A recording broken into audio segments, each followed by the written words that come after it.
जय जिनेन। आज की 2 मिनट वाली कहानियों में आप सभी का स्वागत है। आज की 2 मिनट वाली कहानी का शीर्षक है बिजली को मार। एक नगर था।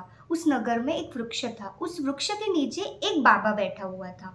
उन बाबा के मुंह से केवल एक ही धुन निकल रही थी, अगली भी अच्छी, पिछली भी अच्छी और बिजली को जूते की मार। अब जब वो यहाँ पे यही धुन गा रहा था, वहां से 3 सहेलियां जा रही थी जो कुएं पे पानी भरने जा रही थी। पहली थी बनियाइन, दूसरी थी राजपूतानी और तीसरी थी ब्राह्मणी।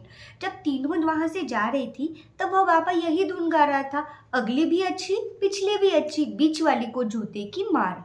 तो ये सुनकर बनियाइन और ब्राह्मणी दोनों भी खुश हो गए, परंतु बीच में तो राजपूतानी थी। यह देखकर वह उसे बहुत क्रोध आ गया। उसने अपना घड़ा वहीं पर फेंक दिया और वह अपने घर चली गई। घर जाकर वह रोने लग गई। वह बहुत क्रोधित थी कि यह बाबा मुझे इस तरह से क्यों बोल रहा है, सबके सामने इसने मेरा अपमान किया है।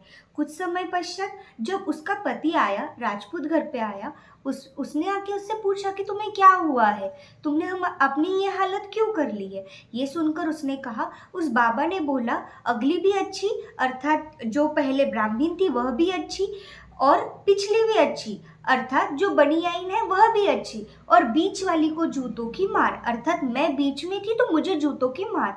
तो यह सुनकर मुझे बहुत क्रोध आया है। अब यह सुनने के बाद राजपूत को भी बहुत क्रोध आया कि उसकी पत्नी को किसी ने ऐसा कैसे बोल दिया, और वह एकदम क्रोध में लाल बुंद होकर उस बाबा के पास उसे मारने के लिए भागा। जब वह उस बाबा के पास गया तब भी वह बाबा एक ही धुन गा रहा था, अगली भी अच्छी, पिछली भी अच्छी और बीच वाले को जूते की मार। अब यह सुनकर वो राजपूत और ज्यादा क्रोधित हो गया और उसने जाकर बाबा से बोला कि आप ये ऐसा कैसे गा सकते हो, आपने मेरी पत्नी को ऐसा कैसे बोला कि उसे जूते की मार पड़नी चाहिए। यह सुनकर उस बाबा ने बोला, अरे तुम्हें निश्चित ही कोई गलतफहमी हुई है। मेरे कहने का अर्थ है अगली अर्थात जो हमारी बाल्य अवस्था है, पिछली अर्थात जो हमारी बुढ़ापा है, और बीच वाली को जूते की मार अर्थात जो यौवन अवस्था है। अगली भी अच्छी और पिछली भी अच्छी, अर्थात बाल्य अवस्था अच्छी है। क्यों? क्योंकि उस समय आपको कोई काम भाव नहीं रहता, किसी के प्रति कोई ईर्ष्या भाव नहीं रहता, आपके परिणाम अत्यंत सरल रहते हैं।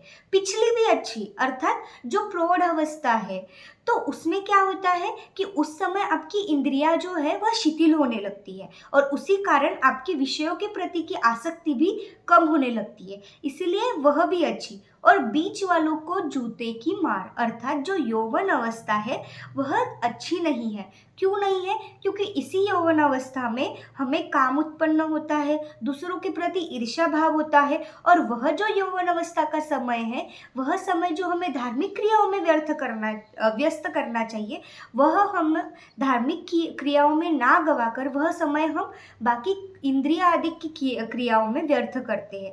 इसीलिए मैंने बोला कि अगली भी अच्छी, पिछली भी अच्छी और बीच वाली को जूते की मार, अर्थात कि जो बीच वाली हमारी यौवन अवस्था है जिसमें धार्मिक क्रियाएं करनी चाहिए वह हम नहीं करते हैं। यह सुनकर वह राजपूत शांत हो गया। उसने घर जाकर अपनी पत्नी को भी बताया और यह सुनकर उसका भी क्रोध भाव अत्यंत शांत हो गया। तो इस कहानी से हमें क्या सीख मिलती है? तो इस कहानी से हमें केवल यही सीख मिलती है कि हमें शब्दों को नहीं पकड़ना चाहिए, उसके पीछे का जो अर्थ है, जो भावार्थ है उसे समझना चाहिए, उसके पीछे के अभिप्राय को समझना चाहिए। और यह जो मनुष्य पर्याय हमें मिली है उसमें हमारा जो बाल्य अवस्था है वह ऐसे ही व्यतीत हो जाती है क्योंकि उस समय हमें कोई समझ नहीं होती। प्रौढ़ अवस्था हमारी ऐसी चली जाती है क्योंकि उस समय इंद्रियां काम नहीं करती। केवल जो हमारी यौवन अवस्था है, युवा अवस्था है, उसी अवस्था में हम धार्मिक क्रियाएं कर सकते हैं, परंतु उसी अवस्था में हम क्या करते हैं कि विषयों के भोग में रम जाते हैं। हम सभी भी विषयों से दूर हो जाए और अपने आत्म स्वभाव को पहचाने, इसी मंगल भावना के साथ जय जी।